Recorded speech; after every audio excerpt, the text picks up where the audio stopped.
Princeso, seja muito bem-vindo ao meu canal. Hoje, gente, eu vou falar sobre um assunto que eu só me dei conta de que isso passou a acontecer na minha vida foi quando eu realmente saí do Brasil. Eu vou falar de três coisas hoje e as três são extremamente importantes, são perdas significativas. A ideia desse vídeo não é te fazer desanimar se você tem o sonho de viajar, de morar num outro país, ficar pra baixo, ficar com medo.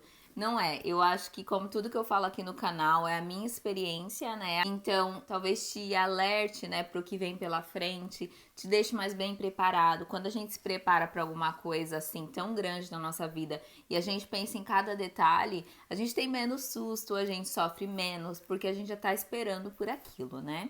Então vamos lá, gente. São três coisinhas que eu perdi quando eu saí do Brasil. Eu tava lendo um texto esses dias do Felipe Pacheco no Catraca Livre. Eu vou pôr aqui o link desse texto para vocês.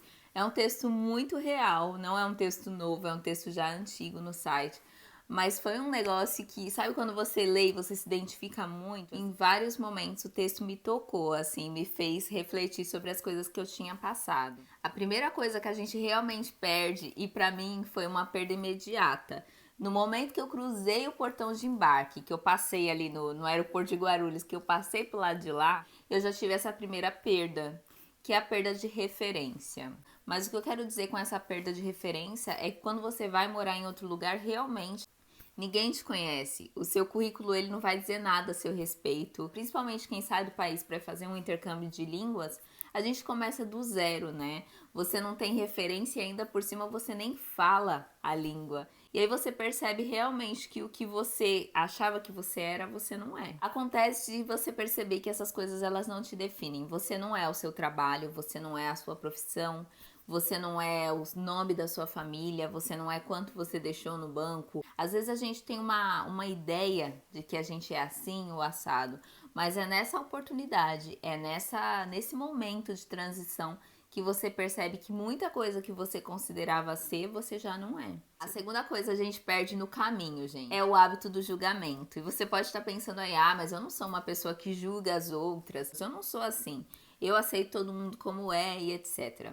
Analisando eu mesma, assim, que me considerava uma pessoa que não julgava os outros, eu percebi como a gente já é naturalmente condicionado a julgar. A gente cresce e a gente está rodeado por padrões.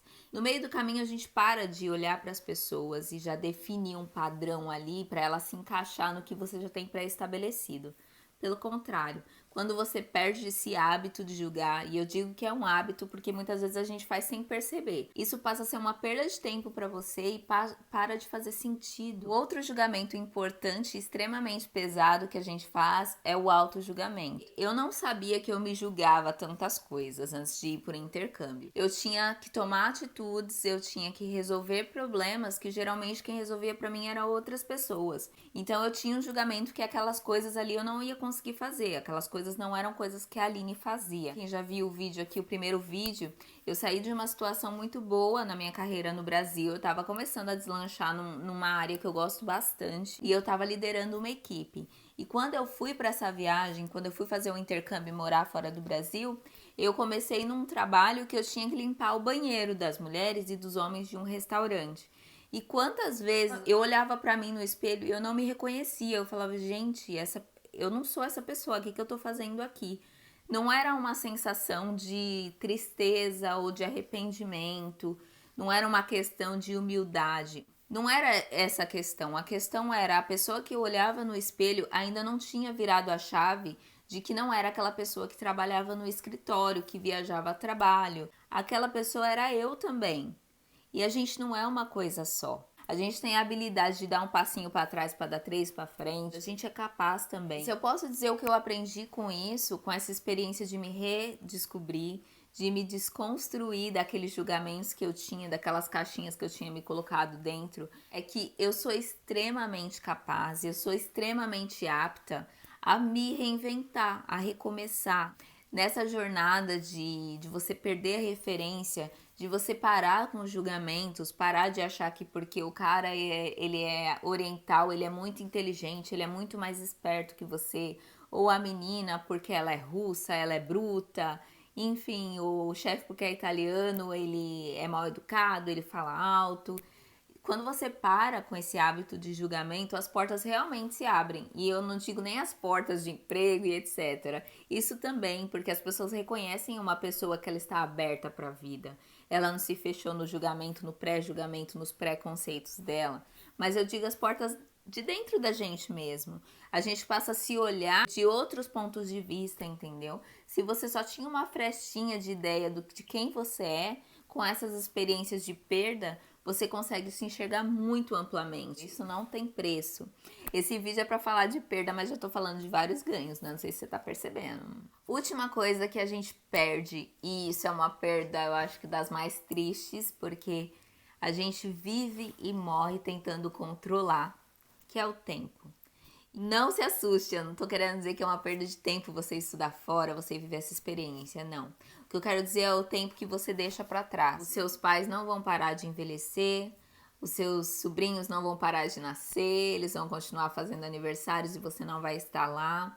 As conversas que você poderia estar tendo com a sua mãe, ou você poderia estar tendo com a sua irmã, com o seu irmão, aquelas conversas em pé nem cabeça mesmo, ou aquele filme para dar risada junto, esse tempo não volta. Eu sinto muita saudade, não são de grandes momentos, de momentos importantes, não, são das pessoas importantes nos momentos pequenininhos. Eu tinha o quarto em cima do quarto da minha mãe, era como se eu dormisse no sótão, assim. Então, a minha escada para baixo, né, para dentro da casa, o último degrau era na porta da minha mãe. E quantas vezes, e essa é a minha lembrança mais, assim, mais doce, é quantas vezes minha mãe mandava mensagem para mim, tá fazendo o quê? E aí eu tava de bobeira lá, ou tava pensando bobagem mesmo, precisava ter um papo, bater um papo mesmo de fazer uma terapia, né? Minha mãe, ela foi e é minha melhor amiga. E aí eu lembro que eu descia e falava pra vamos fazer uma pipoca, ou vamos comer um doce, ou vamos cozinhar alguma coisa juntas. E a gente passava esse tempo junto, às vezes nem falando nada importante, gente. Às vezes só junto mesmo. E esse tempo não volta, esses anos que eu estou vivendo aqui fora, esse tempo eu perdi. Você perde nascimentos, você perde aniversários, perde acontecimentos na vida das pessoas que você ama e você não tá lá. Então, se eu puder te aconselhar, aproveita o tempo que você tem, aproveita as coisas pequenas antes de você viajar, porque essas coisas que vão fazer maior falta, assim, essas coisas que fazem um buraco no peito da gente, essas coisas que fazem a gente chorar, assim, sem saber porquê, né? Essa saudade, essa perda de tempo, desse tempo com essas pessoas. Para finalizar o vídeo, gente, eu queria desafiar você a fazer uma reflexão rapidinho, assim, ó. Fecha o seu olho e não precisa ser agora, mas um momento que você estiver com você mesmo, tenta pensar nas coisas que você tem como referência. O que você confia? E eu tô falando de coisas, não tô falando de coisas espirituais, tô falando de coisas materiais, tá? Todas essas coisas que você conhece, confia e que você sabe, que você tem segurança, essas pessoas que você tem segurança, confia. Imagina que você perde tudo em 1 minuto. Essas coisas desaparecem. Quem vai ser você amanhã? Porque não necessariamente esses momentos de perda acontecem com a gente quando a gente faz uma viagem. Coisas que te definem, onde você se apoia, esses lugares têm que estar muito além do material. Esses lugares têm que estar firmados dentro de você. A gente é e a gente vai para onde a gente quiser, mas o que a gente leva com a gente é bem pouco. E se você tiver muito pouco por dentro, você não vai levar quase nada. Então é isso por hoje. Eu espero que você tenha uma resposta plausível e que não seja sofrimento. Muito importante a gente fazer essa autorreflexão. Espero que você tenha gostado do vídeo. Até o próximo. Tchau, tchau.